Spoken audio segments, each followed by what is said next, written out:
Algunos momentos en la vida dividen la realidad en dos. Todo antes de ellos se siente como el recuerdo de una persona diferente, y todo después está teñido con el conocimiento crudo de lo que la gente es verdaderamente capaz. El mío fue un domingo en la fiesta del cumpleaños número 70 de mi padre, un día que debería haber sido sobre pastel, risas y celebrar al hombre que nos había criado. En cambio, se convirtió en el paciente cero de una infección familiar que se propagaría hasta que nada quedara intacto. Mi hermana Ignacia llegó tarde, por supuesto. Todos estábamos comiendo la famosa ensalada de papa de mi mamá cuando hizo su entrada. Digo entrada porque Ignacia no solo llega a los lugares, se anuncia. Tacones de diseñador repiqueteando en el patio, gafas de sol gigantes a pesar de la nubosidad, esa bufanda de seda que probablemente costaba más que mi presupuesto de compras. Papá dejó de hablar a media oración para verla quitarse dramáticamente sus accesorios como si estuviera actuando para las cámaras. Perdón por llegar tarde, anunció, sin parecer particularmente arrepentida. El tráfico estaba terrible. No era el tráfico. Ignacia vive a 20 minutos de distancia, y el tráfico dominical en nuestro pueblo es básicamente inexistente. Pero así es Ignacia, la realidad se dobla para acomodar su narrativa. Emilio, mi esposo de 15 años, se movió incómodamente en su silla. Él conoce a Ignacia. Todos la conocemos. Cómo opera, cómo necesita el reflector, cómo drenará el oxígeno de cualquier habitación hasta que todos estén jadeando por su aprobación. Pero lo soportamos porque la familia es familia, ¿verdad? Porque debajo de toda esa necesidad de atención, Ignacia es, bueno, es una de nosotros. Al menos, eso es lo que creía hasta que abrió la boca durante el postre. Lucas, mi hijo de 5 años, estaba contándole a todos sobre su volcán de la Feria de Ciencias, de la manera que lo hacen los niños, con gestos y efectos de sonido explosivos que esparcían migajas de pastel de cumpleaños por toda la mesa. Sus ojos brillaban con logro, y honestamente, ver a mi papá inclinarse para escuchar cada detalle sobre las proporciones de bicarbonato de sodio me hinchaba el corazón. Esto era lo que se suponía que debía sentirse la familia. Ignacia estaba viendo su teléfono, copa de vino inclinada peligrosamente cerca de estar vacía. Su esposo Federico se veía cansado, pero Federico siempre se ve cansado estos días. Recuerdo cuando empezó a salir con Ignacia, lo vivo que parecía. 5 años después, tiene esa expresión atónita de alguien que ha estado en combate y no recuerda exactamente haberse inscrito para la guerra. Fue entonces cuando Ignacia soltó su bomba. Se inclinó hacia Federico, pero su susurro teatral se escuchó como si lo hubiera diseñado así. ¿No es curioso cómo Lucas realmente no se parece a Emilio? Se parece más a Oscar, ¿no crees? Oscar. Mi novio de la universidad. El que salí 6 meses en mi segundo año antes de conocer a Emilio. Aquel cuyo nombre no había escuchado pronunciar en voz alta en más de una década hasta que Ignacia lo convirtió en arma.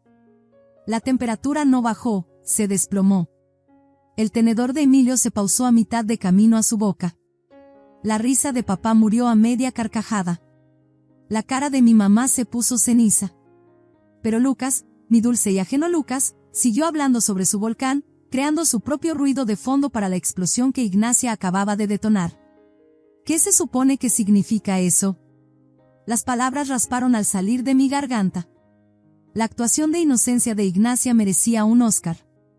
Ay, Dios, Antonia, solo era una broma. ¿Por qué siempre tienes que ser tan seria? Pero yo conocía a Ignacia. Conocía el brillo calculado en sus ojos, la forma en que había posicionado este momento perfectamente.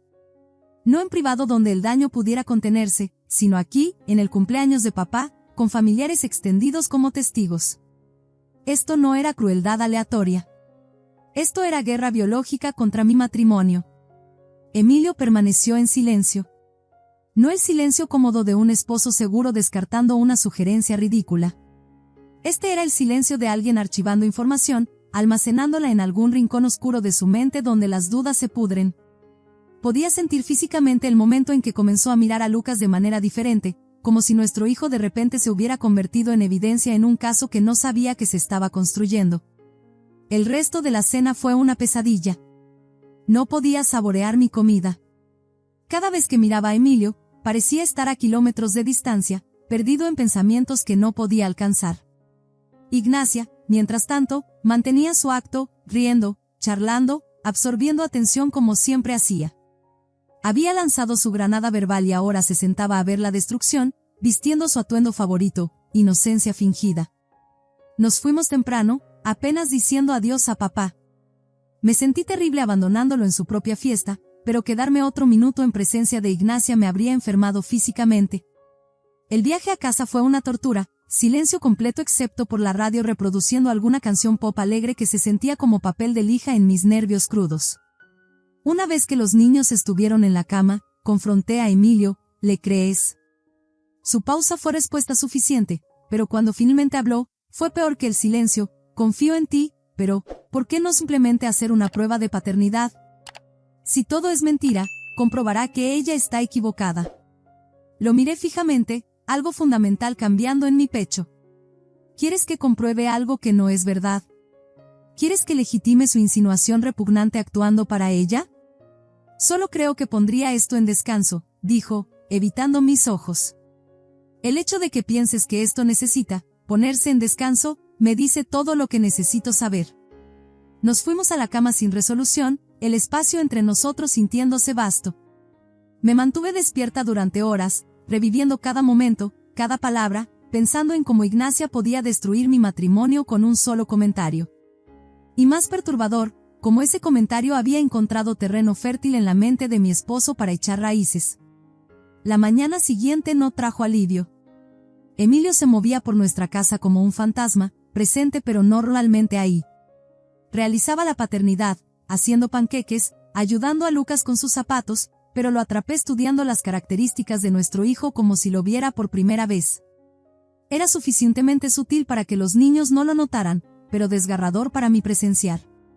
Para esa noche, la duda había metastatizado. Emilio seguía mencionando la prueba, cada vez con nueva justificación, es solo un hisopo.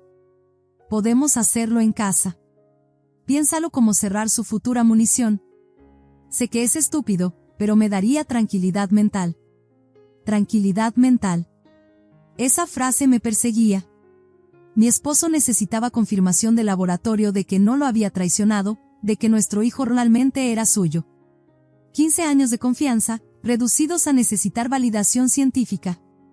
Finalmente, agotada por la tensión constante, acepté. Bien. Haremos la maldita prueba. Pero ¿sabe esto? Nuestro matrimonio nunca será lo mismo después de esto. La prueba en sí fue anticlimática. Fuimos a una clínica, nos frotaron dentro de la boca, y luego esperamos 3 días por resultados que ya conocía. Lucas pensó que era un experimento científico divertido. Su inocencia se sentía como vidrio roto en mi corazón. Cuando los resultados confirmaron lo que cualquier persona cuerda habría sabido, que Lucas era genéticamente 99.9% de Emilio, el alivio de mi esposo era palpable. Su disculpa, aunque aparentemente genuina, se sentía hueca, siento haber dudado de ti. Solo dejé que Ignacia se metiera en mi cabeza. Quería gritar que Ignacia solo había tenido poder porque él se lo había dado. En cambio, no dije nada. La confianza que habíamos construido durante 15 años se había agrietado, y algunas grietas no pueden dejar de verse. Pero aquí está la cuestión sobre ser forzado a cuestionar todo lo que pensabas que sabías, agudiza tu percepción de otras verdades. Mientras procesaba las dudas de Emilio, comencé a notar inconsistencias en la vida perfectamente curada de Ignacia. Sus redes sociales eran todos clips destacados, brunch de diseñador, fotos de pareja, selfies de fitness. Pero Federico aparecía cada vez menos en publicaciones recientes. Cuando aparecían juntos, sus sonrisas parecían forzadas, su postura rígida. Algo sobre su dinámica se sentía mal, como ver una obra donde los actores hubieran olvidado su química. La curiosidad se convirtió en mi nueva obsesión. Creé un perfil falso de Facebook y envié a Ignacia una solicitud de amistad. Para mi sorpresa, la aceptó inmediatamente. Fue entonces cuando tropecé con su vida digital secreta. Ignacia no era solo la hermana buscadora de atención que había conocido desde la infancia. Estaba activa en múltiples grupos privados dedicados a la infidelidad, grupos con nombres como Viviendo mi mejor vida y Manteniendo los secretos a salvo. Sus comentarios en estos foros eran esclarecedores y horribles. Señoras, siempre tengan una historia de respaldo. Y nunca usen su nombre real en aplicaciones de citas. Si su esposo comienza a hacer preguntas, actúen ofendidas. Conviértanlo en el malo por no confiar en ustedes. Leandro dice que soy su chica de ensueño. Eso es lo que toda mujer merece escuchar. Leandro. Un hombre que aparecía repetidamente en sus comunicaciones. Investigando más, descubrí que Ignacia tenía una cuenta de OnlyFans bajo un seudónimo. El contenido era inconfundiblemente ella, la misma risa distintiva, la misma habitación que había visitado innumerables veces, los mismos aretes de diamantes que papá le había regalado para su cumpleaños. ¿Su mayor suscriptor? Leandro. Sus mensajes privados pintaban una imagen que hacía el comentario de Ignacia sobre la paternidad de Lucas aún más repulsiva. Leandro, no puedo esperar para ser padre. Ignacia, solo unos meses más para mantener esta farsa. Espero que se parezca a ti, no a Federico. Leandro, ¿crees que sospeche algo? Ignacia, Federico es un tonto. Podría decirle que el cielo es verde y me creería. La hipocresía era asombrosa. Ignacia casi había destruido mi matrimonio con una acusación de infidelidad mientras activamente llevaba el hijo de otro hombre. Había estado sentada en el patio de mi padre, llenándose la cara de pastel, todo mientras planeaba engañar a su esposo para que criara al bebé de otro hombre.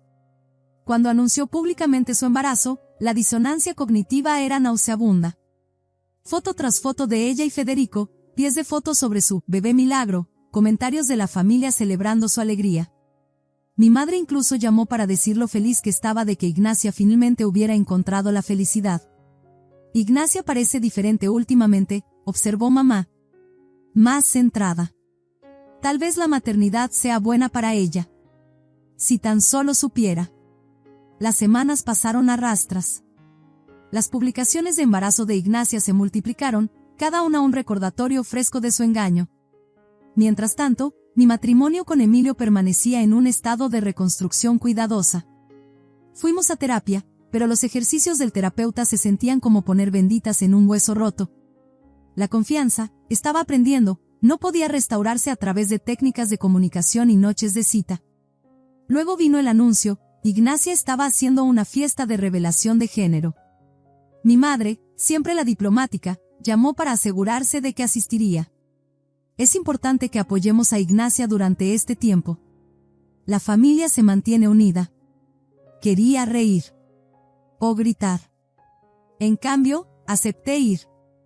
Porque algo se había cristalizado en mí, una determinación de asegurar la justicia. Si Ignacia había creado su propio drama, debería estar preparada para protagonizarlo. La fiesta era pura Ignacia, excesiva, llamativa, centrada completamente en ella. Rosa y azul dominaban la decoración, un globo gigante esperaba la revelación dramática, y un fotógrafo capturaba cada momento para la posteridad de las redes sociales.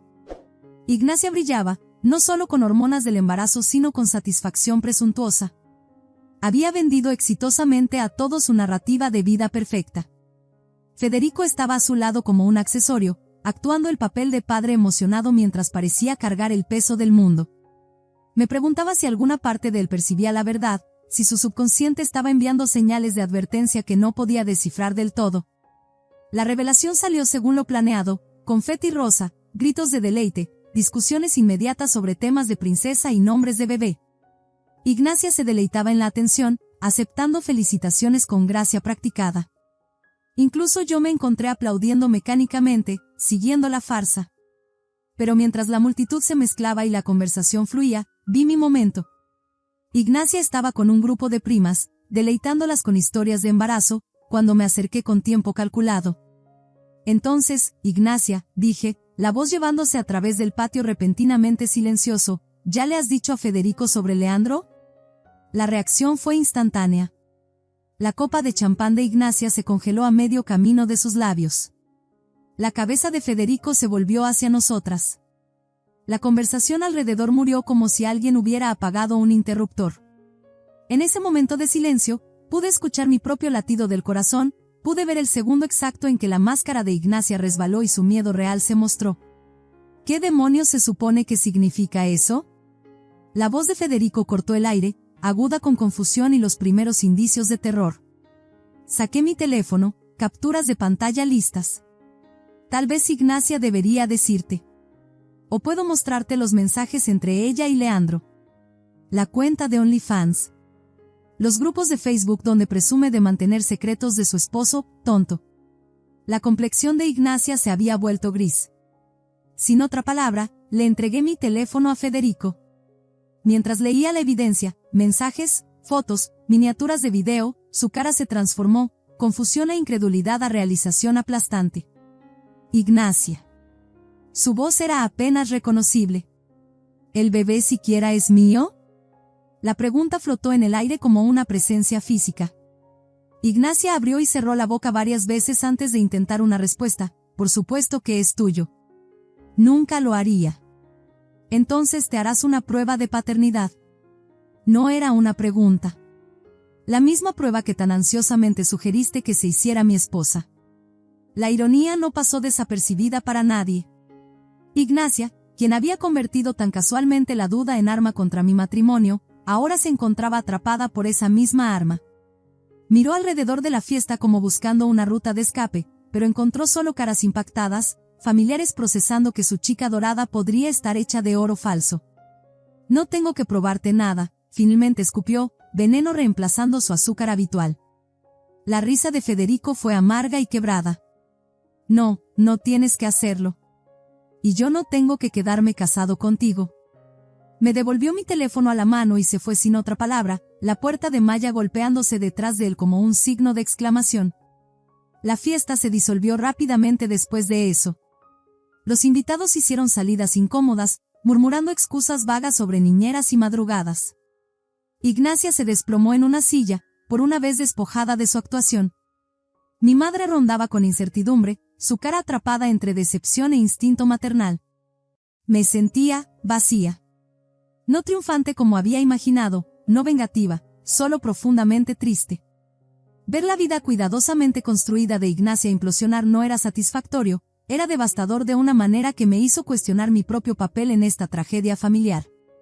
Mientras Emilio y yo nos íbamos con nuestros hijos, puso su mano en mi espalda baja, un gesto que alguna vez se habría sentido natural pero ahora llevaba el peso de nuestras recientes luchas. Eso fue, empezó, luego se detuvo, incapaz de encontrar palabras. Necesario, terminé por él. Pero horrible.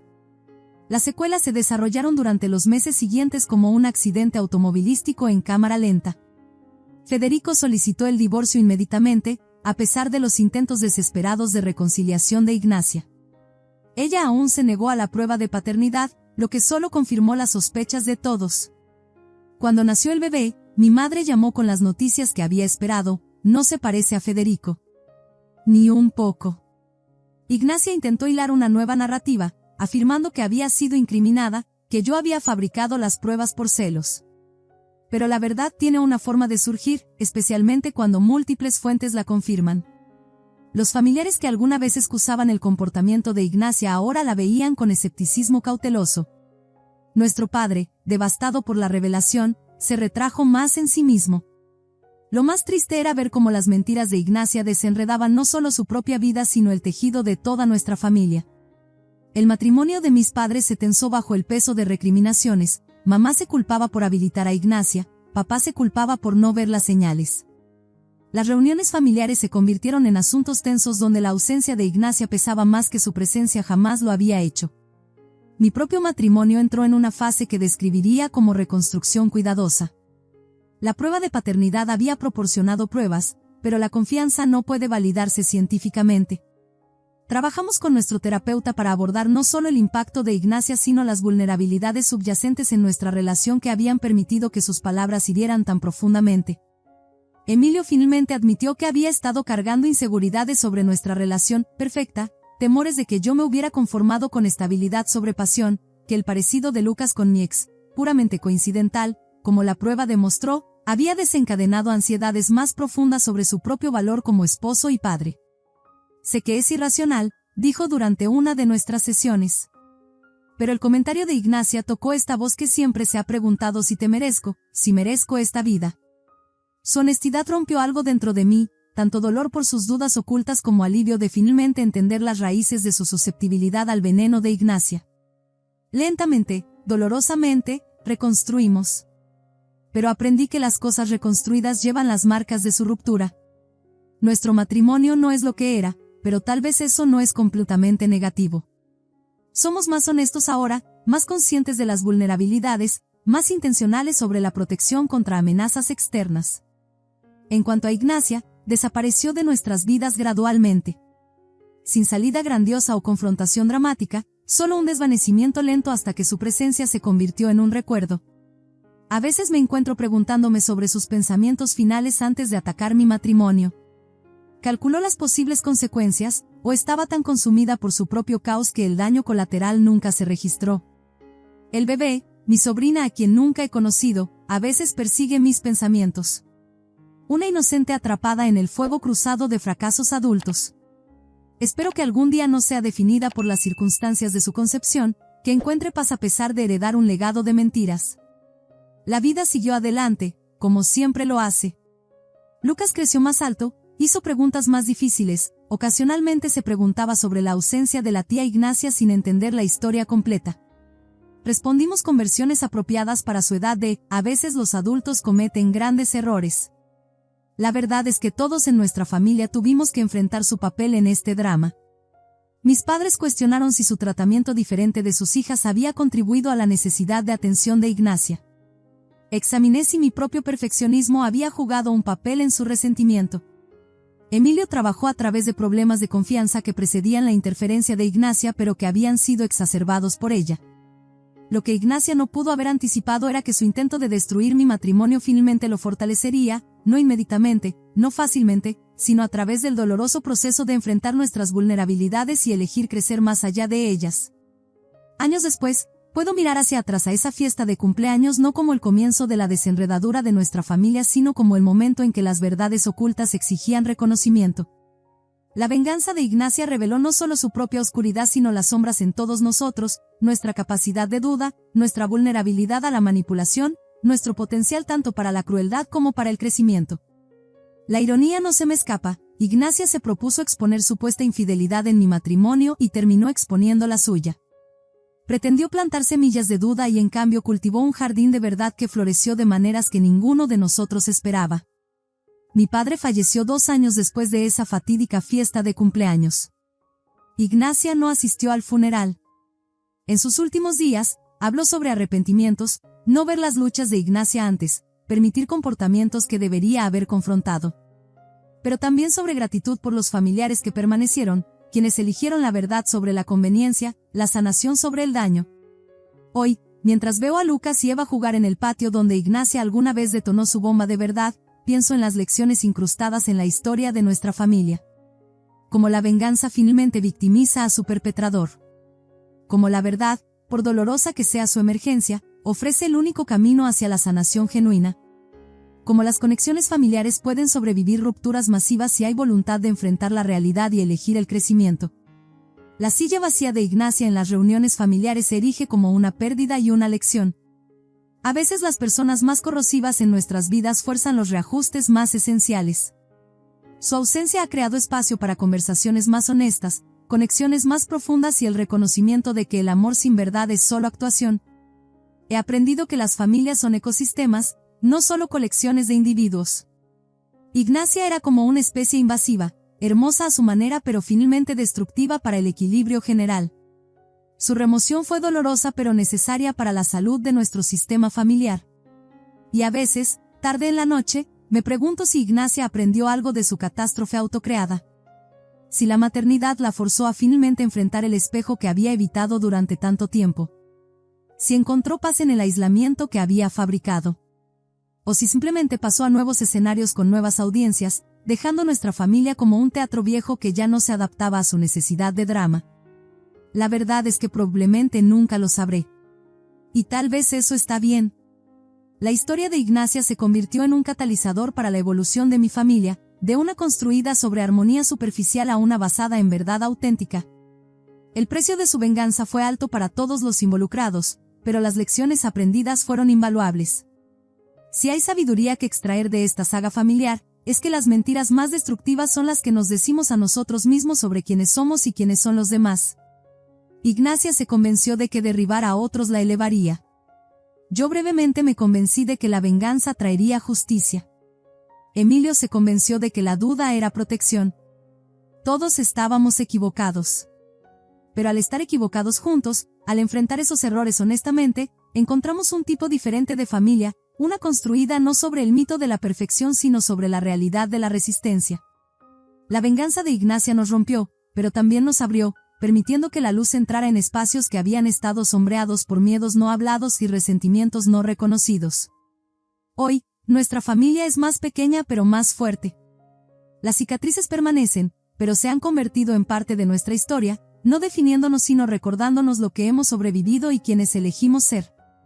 Y a veces, veo a Lucas mirando a su hermana con tanto amor sin complicaciones, y pienso que tal vez ese sea el legado final de Ignacia, forzarnos a examinar lo que realmente importa, lo que realmente significa el amor cuando se despoja de pretensión y actuación. Años después, a veces imagino encontrarme con Ignacia en algún lugar, en una tienda de comestibles, un parque, cualquier lugar ordinario donde las historias extraordinarias colisionan. Me pregunto si asentiremos en reconocimiento de nuestro pasado compartido, o pasaremos como extraños que casualmente comparten ADN pero ya no comparten vida.